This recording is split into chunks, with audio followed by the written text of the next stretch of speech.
목사의 아침 묵상 2026년 7월 11일 토요일 아침입니다. 오늘은 고린도서 7장 1절로 40절 말씀을 통해서 상황의 노예에서 그리스도의 대사로 이런 제목으로 말씀 묵상의 은혜를 나누겠습니다. 어제는 목에 생긴 대상포진으로 저의 삶을 잠시 이렇게 중단하는 시간을 가졌습니다. 처음에는 통증이 없는 붉은 반점이라 신경을 쓰지 않았는데 5일이 지나고 병원에 가 치료를 받고 약을 먹으니 본격적으로 통증이 시작되는 것 같습니다. 이런 일을 겪으면서 인간의 착각을 다시 한번 생각해 보게 됩니다. 붉은 반점이 생기고 그것이 조금씩 나를 괴롭히기 시작할 때 대상포진이라는 생각은 한 번도 해보지 않고 있다가 본격적으로 문제가 되어야 이게 대상포진이구나 깨닫고 깨달은 연후에 약을 먹으니 그제서 통증이 발생되는 이런 인간의 어리석음을 발견해 봅니다. 인간은 이 땅의 삶에서 그 어느 것 하나도 예외가 아닌 존재일 뿐입니다. 그럼에도 이런 아픔에 주님이 계시고 함께하는 가족이 있어 감사할 뿐인 것이죠. 주일을 준비하는 날 주님은 내게 무엇을 말씀하실까? 오늘 본문 7장은 고린도 교회가 바울에게 전한 질문을 바탕으로 바울이 한 답변으로 시작되고 있어요. 1절, 너희가 쓴 문제에 대하여 말하면 남자가 여자를 가까이 아니함이 좋으나 성경에 고린도 교회가 보낸 이 질문서는 구체적으로 없습니다. 다만 바울이 이어지는 7장에서 답변하는 내용을 역으로 추적해보면 고린도 교인들이 무엇을 고민했는지 구체적으로 알 수 있습니다. 이것을 근거로 보면 고린도 교회는 바울에게 5가지의 질문을 했음을 알게 됩니다. 첫 번째는 성도는 결혼하지 않는 것이 거룩한 건가? 결혼하는 것이 맞습니까? 결혼하지 않는 게 맞습니까? 이런 질문들이 있었던 거예요. 정말 주님의 때가 가까이 오는데 주님을 믿는 우리의 삶은 구체적으로 결혼이라는 문제 앞에서 어떻게 해야 합니까? 이런 거죠. 여기에 이 고린도 지역에 흐르는 아주 중요한 이슈 하나를 우리가 생각해 봐야 합니다. 바로 금욕주의적 현상인 거지요. 영적 성숙을 위해서 육체적인 관계를 완전히 끊어버리고 정말 오직 주님만 생각하면서 살아야 한다라고 하는 이런 질문들, 이런 그 경건의 이 모양으로 나온 거지요. 여기에 대해서 주님은 바울을 통해 이렇게 대답합니다. 5절, 서로 분방하지 말라. 다만 기도할 틈을 얻기 위하여 합의상 얼마 동안은 하되 다시 아파라. 이는 너희가 절제하지 못함으로 말미암아 사단이 너희를 시험하지 못하게 하려 함이라. 세상을 산다는 것은 아주 복잡한 갈등의 삶입니다. 그 속에서 하나님께 영광을 돌리고자 하는 마음은 내가 사는 삶의 자리가 언뜻 방해처럼 느껴질 때가 존재하지요. 사랑하는 남편, 사랑하는 아내, 사랑하는 자녀들, 여기에 내 마음을 쏟는데 주님을 향하는 마음과 이게 갈등을 일으킨다는 거지요. 그래서 어느 경우에는 아니야, 난 주님만 사랑할 거야. 이런 것이 경건인가?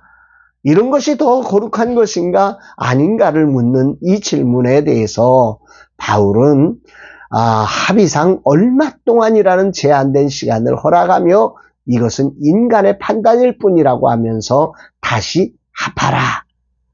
우리의 구체적인 삶이 우리의 거룩을 드러내는 자리이지 다 띄워놓는 게 진정한 거룩은 아니다. 한마디로 이렇게 말하는 거죠.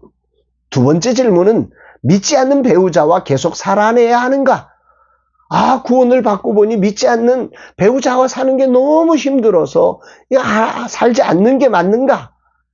구원을 받고 말씀을 따르는 거룩한 성도가 세상적인 방식을 고집하며 사는 불신자와 함께 사는 게 얼마나 힘들겠습니까? 이런 곳에서 그런 안타까운 질문이 나오는 거죠.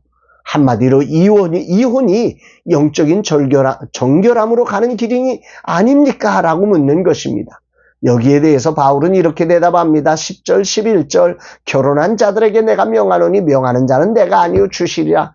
여자는 남편에게서 갈라서지 말고 만일 갈라섰으면 그대로 지내든지 다시 그 남편과 화합하든지 하라. 남편도 아내를 버리지 말라.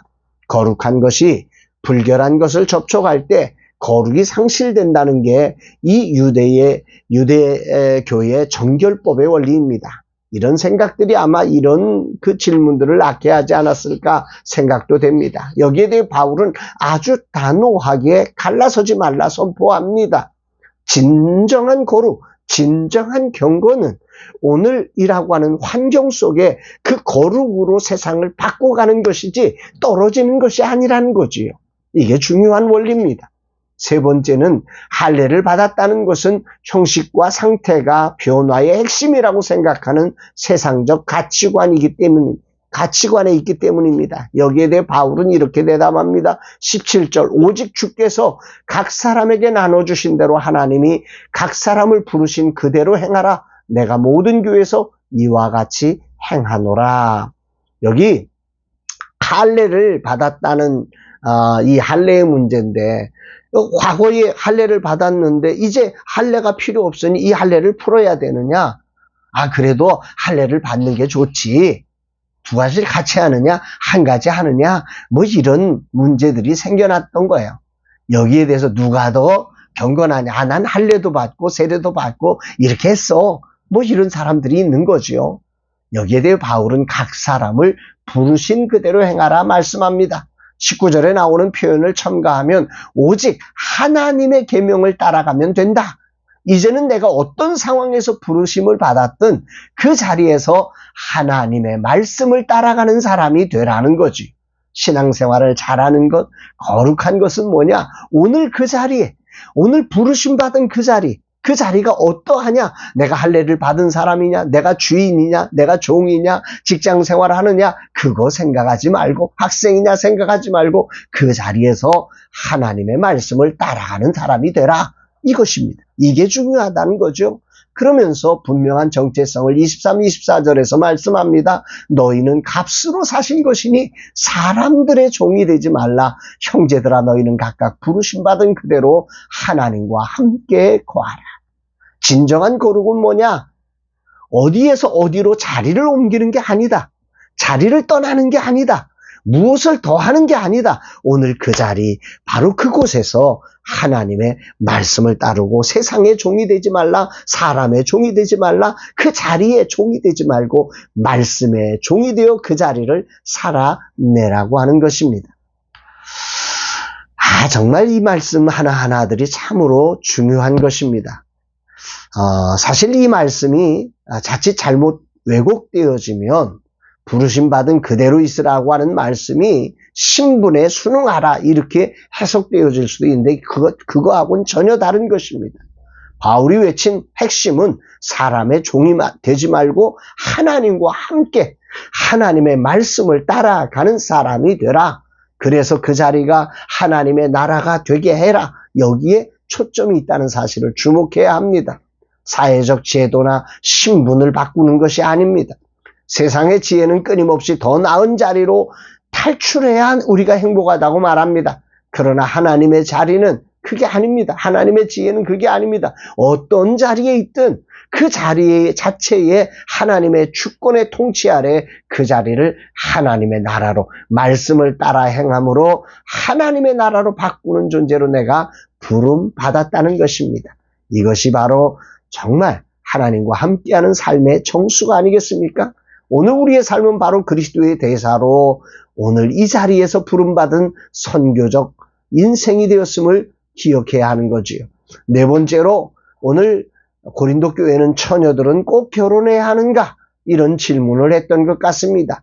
당시 임박한 종말의 환난과 어려운 시기를 보내는 자녀들을 시집 보내는 것에 대한 고민, 또 젊은 세대들의 고민이기도 했을 거죠. 특히 여성의 지위가 낮았기에 결혼하고 그 방종한 세상의 삶에서 여성이 도구가 되어 살아가는 삶을 선택하는 것은 매우 어려운 자리였을 것입니다.